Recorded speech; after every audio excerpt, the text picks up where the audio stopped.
எந்த ஜிம்குள்ள போனாலும் இந்த காமனா இந்த 3 மிஸ்டேக் நான் எல்லாரும் பண்ணி பார்க்குறேன். நான் இந்த டெக்னிக்லாம் வந்து ஆதி காலத்து டெக்னிக். நான் 2012 ஆஸ்திரேலியா போச்சேன். இந்த டெக்னிக் வந்து யூஸ் பண்ணியிருந்தாங்க. இன்னமும் அதே டெக்னிக் தான் யூஸ் பண்ணியிருக்காங்க. இதில் என்ன ஒரு கஷ்டமான விஷயம்னா இன்னும் சில கோச்சஸே இதே டெக்னிக் தான் எல்லாருக்கும் கொடுத்துட்டே இருக்காங்க. சரி, இந்த 3 மிஸ்டேக் என்னங்கிறத இந்த வீடியோக்குள்ள பார்க்கலாம். அண்ட் அதுக்கான சொல்யூஷன் என்னங்கிறதையும் நான் சொல்றேன். மிஸ்டேக் நம்பர் 1, இந்த ஸ்டைல் ஆஃப் ட்ரைனிங் வந்து நம்ம எல்லாருமே ஒரு தடவை யூஸ் பண்ணிருப்போம். அண்ட் சில பேர் இன்னமும் இதே ஸ்டைல் ஆஃப் ட்ரைனிங் யூஸ் பண்ணிட்டே இருக்காங்க. இப்போ செஸ்ட் எக்ஸசைஸ் எடுத்துட்டோம்னா ஒரு 3 செட் போடுவோம். ஃபர்ஸ்ட் செட் வந்து 8 kgsல 15 reps போடுவோம். செகண்ட் செட் வந்து 15 kgsல 10 reps போடுவோம்.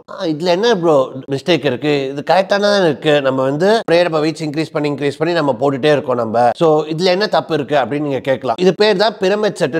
இந்த பிரமிட் செட் போட்டாலே உங்களால பெருசா எஃபிஷியன்ட்டா மசில் பில்ட் பண்ணவே முடியாது. எதனாலங்கிறத நம்ம பார்க்கலாம். ஃபர்ஸ்ட் நம்ம ஃப்ரெஷ்ஷா இருக்கும், நம்மளுக்கு நிறைய எனர்ஜி இருக்கு. அப்ப ரொம்ப கம்மி வெயிட் எடுத்து நம்ம ஒரு 15 ரெப் போடுறோம். அப்புறமா திருப்பி வெயிட் இன்க்ரீஸ் பண்ணி நம்ம இன்னொரு 10 ரெப் போடுறோம். திருப்பி நம்ம 20 கிலோ எடுக்கிறோம். ஸோ இப்போ நம்ம என்ன பண்றோம்? நம்ம டயர்டாக நம்ம வெயிட் இன்க்ரீஸ் பண்ணிட்டே போறோம். நம்ம வெயிட் இன்க்ரீஸ் பண்ணோம்னா ஃபர்ஸ்ட் நம்மளுக்கு நிறைய எனர்ஜி வேணும் அந்த வெயிட்டை புஷ் பண்றதுக்கு. இன்னொன்று நம்ம டெக்னிக் ஸ்ட்ராங்கா இருக்கணும். டயர்டானா நம்ம டெக்னிக் ஸ்ட்ராங்கா இருக்குமா? நம்ம ரொம்ப ஃபுல்லா டயர்டா இருக்கும், ரொம்ப கஷ்டப்பட்டு நம்ம வெயிட் தூக்க போறோம். அப்படிங்கும்போது லைட்டர் வெயிட்ஸ் பெஸ்டா இருக்குமா இல்ல ஒரு ஹெவியர் வெயிட் பெஸ்டா இருக்குமா? நீங்களே யோசிச்சு பாருங்க. நம்ம டயர்டா இருக்கச்சு ஹெவி வெயிட் தூக்கினா ப்ராப்பரா நம்மளால மசில் ஸ்டிமுலேட் பண்ண முடியுமா? ப்ராப்பரான டெக்னிக்ல போட முடியுமா? அண்ட் இன்ஜுரி ரிஸ்க் நிறைய ஆகிறதுக்கான நிறைய சான்சஸ் இருக்குல்ல. ஸோ அப்போ நம்ம இதை எப்படி கரெக்டா போடலாம் அப்படின்னு பார்த்தீங்கன்னா ஃபர்ஸ்ட் நீங்க வார்ம் அப்னு ஒன்று பண்ண போறீங்க. வார்ம் அப்புங்கிறது வந்து நீங்க எந்த செட்லையுமே நீங்க கனெக்ட் எடுத்துக்க போறது. இப்போ நீங்க செஸ்ட் எக்ஸசைஸ் பண்ண போறீங்க அப்படின்னா ஒரு 50 கிலோல நம்ம வந்து பண்ண போறோம். 50 கிலோல என்னால் 10 ரெப் பண்ண முடியும் அப்படின்னு நினைச்சீங்கன்னா ஒரு 10 கிலோ வெயிட் எடுத்துட்டு சும்மா லைட்டா ஒரு 4-5 ரெப் ஒரு பிளட் ஃப்ளோக்காக ஒரு ஸ்டிமுலஸ் கிடைக்கிறதுக்காக நீங்க பண்ணலாம். அதுக்கப்புறம் ஸ்ட்ரைட்டாவே நீங்க வந்து 50 கிலோ எடுத்து நீங்க போட போறீங்க. ஸோ இப்போ நீங்க வந்து 50 கிலோல 8 ரெப் போட போறீங்க அப்படின்னா அந்த 50 கிலோல 8 ரெப் போட்டு முடிச்சிருங்க. ஏன்னா நம்மளுக்கு எனர்ஜி இருக்குச்சு, நம்ம டயர்ட் ஆகாத நேரத்தில்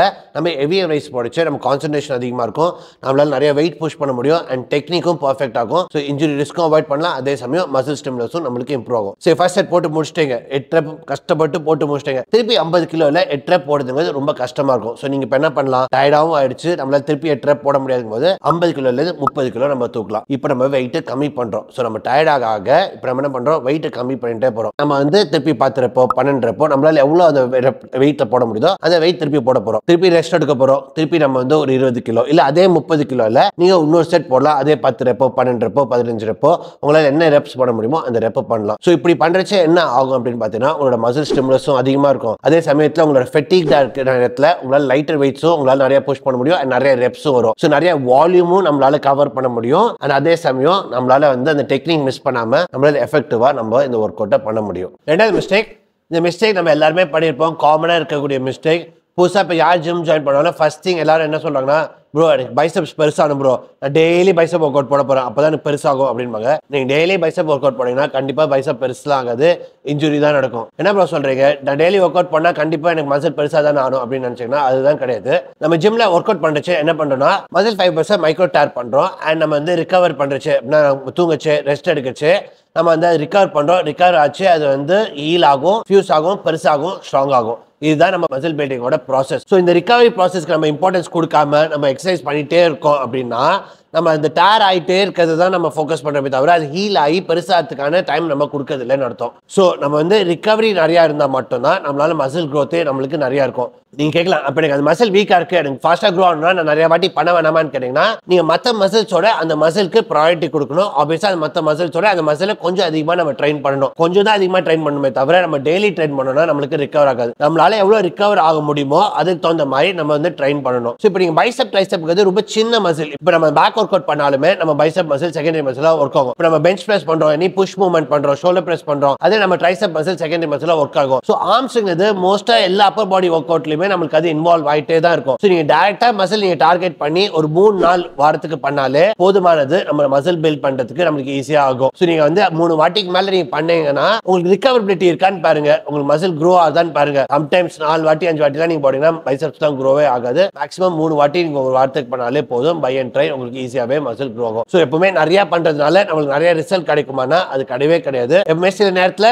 நம்ம கம்மியா பண்றது வந்து நம்மளுக்கு நிறைய ரிசல்ட் கொடுக்கும். ஸோ அதனால நீங்க நிறைய புஷ் பண்ணணுங்கிற மைண்ட் செட் மஸ்ட் எடுத்துருங்க. ஸோ ரிகவர் ஆகிறதுல நம்ம கான்சன்ட்ரேட் பண்ணலாம். அண்ட் நீங்க போடுற செஷனை ரொம்ப எஃபெக்டிவா போடுங்க, ஃபெயிலியருக்கு புஷ் பண்ணுங்க. அண்ட் முடிஞ்ச அளவுக்கு உங்களோட ப்ராப்பர் எக்ஸசைஸ் சாய்ஸஸ் யூஸ் பண்ணுங்க, உங்க மசில் க்ரோத் வந்து பெட்டர் ஆகும். மூணாவது மிஸ்டேக், இந்த மிஸ்டேக் நான் காமனா இன்னி வரைக்கும் நான் பார்த்துட்டே இருக்கேன். இதை பத்தி ஏற்கனவே ஒரு ஃபுல் லென்த் வீடியோவும் நான் போட்டிருக்கேன். பட் ஆனாலும் இன்னும் நான் நிறைய பேர் பார்த்துருக்கேன். நிறைய பேர் இந்த கொஸ்டின்ஸ் இன்னுமே என்ன கேட்டுட்டே தான் இருக்காங்க. வார்ம் அப் ப்ரோ நான் என்ன பண்ணலாம்? நான் வந்து கார்டியோ பண்ற வார்ம் அப் முன்னாடி த்ரெட்மில்ல ஒரு 20 மினிட்ஸ் ரன் பண்ணிட்டு நான் வந்து எக்ஸசைஸ் பண்ண போறேன். இல்ல நான் பயங்கரமா நான் ஸ்ட்ரெச்சிங் பண்ணிட்டு ஃபோம் ரோலிங்லாம் பண்ணிட்டு எல்லாம் முடிச்சுட்டு நான் போய் ஒர்க் அவுட் பண்ண போறேன். ஒரு half an hour இருக்கும் ப்ரோ என்னோட வார்ம் அப் ரொட்டீன் அப்படின்னு சொல்லி நான் கேள்விப்பட்டிருக்கேன். அண்ட் நிறைய கோச்சஸ்மே ஒரு half an hour warm up ரொட்டீன்லாம் கொடுக்குறாங்க. எதுக்கு கொடுக்குறாங்கன்னு எனக்கு தெரியல. Two things. ஃபர்ஸ்ட், நம்ம வந்து கார்டியோ பண்ணிட்டு வெயிட் ட்ரைனிங் பண்ணோம் அப்படின்னா நம்மளுக்கு எனர்ஜியா இருக்காது வெயிட் ட்ரைனிங் பண்றதுக்கு.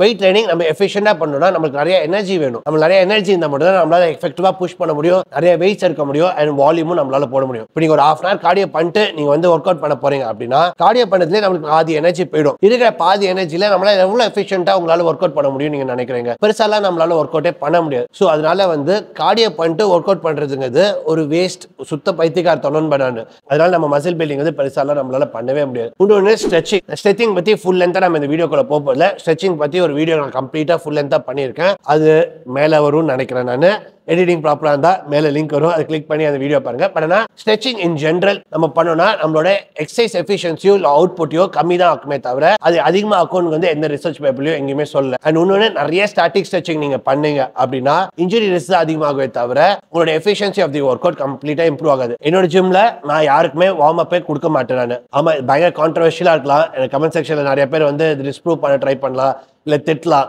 பட் ஆனா அதுதான் உண்மை. நான் என்னோட ஜிம்ல யாருக்குமே வார்ம் அப் ரொட்டீனே கொடுக்க மாட்டேன். நீங்க அப்ப கேட்கலாம், ப்ரோ நான் வார்ம் அப் பண்ணாம நான் டாட்டா போய் எக்ஸசைஸ் பண்ணலாமா அப்படின்னா தாராளமா பண்ணலாம். பட் என்ன வார்ம் அப் ரொட்டீனா இருக்கும் அப்படின்னா, இப்போ நான் ஒரு 100 kg டெட் லிஃப்ட் பண்ண போறேன் அப்படின்னா ஃபர்ஸ்ட் 20 kgsல ஒரு 3-4 ரெப் போடுவேன். அப்புறம் 30 kgsல ஒரு 3-4 ரெப் பண்ணுவேன். 40ல பண்ணுவேன், திருப்பி 60ல பண்ணுவேன், 80ல பண்ணுவேன், அதுக்கப்புறமா தான் 100 kgs பண்ணுவேன். ஸோ 3-4 வார்ம் அப் செட் நான் போட்டு தான் நான் 100 kg பண்ணுவேன். நான் அப்ப அந்த வார்ம் அப் என்னவா இருக்கும்னா அதே எக்ஸசைஸ்ல கம்மி வெயிட்ஸ் தான் அதோட வார்ம் அப். இப்போ நம்ம சைக்கிள் ஓட்ட கத்துக்கணும்னு நினைச்சோம்னா சைக்கிள் ஏறி உட்காந்து தான் நம்ம கத்துக்க முடியுமே தவிர சும்மா ஜாகிங் பண்ணி நான் சைக்கிள் கத்துக்க முடியுமா பண்ணவே முடியாது. ஸோ நீங்க எந்த எக்ஸசைஸ் பண்றீங்களோ அதுல கம்மி வெயிட்ல ஒரு 3-4 ரெப் ஒரு 2-3 செட் நீங்க பண்றது பேர் தான் வார்ம் அப். நான் வந்து ஒரு 100 kg ஸ்குவாட் பண்ண போறேன், நான் கீழே உட்காந்து மேல வர போறேன் எம்டி பார்ல, அப்புறமா 20 கிலோ 30 கிலோ 40 கிலோ நான் போனா ஃபர்ஸ்ட் எம்டி பார்ல பண்றச்சவே நான் பார்ப்பேன் எனக்கு டெப்த் வருதா, என் ஹிப்ஸ் வந்து டைட்டா இருக்கா, இல்ல ஆங்கிள் மொபிலிட்டி நல்லா இருக்கா, நான் பார் ஒழுங்கா பிளேஸ் பண்றேன், என்னால ஃப்ரீ ஃப்ளோவிங்கா மூவ் பண்ணிட்டு மேல வர முடியுமா நான் பார்ப்பேன். இல்ல எனக்கு டெப்த் வரல, இல்ல எனக்கு ஆங்கிள் மொபிலிட்டி கம்மியா இருக்கு, எனக்கு ஹிப் வந்து ரொம்ப டைட்டா இருக்கு அப்படின்னா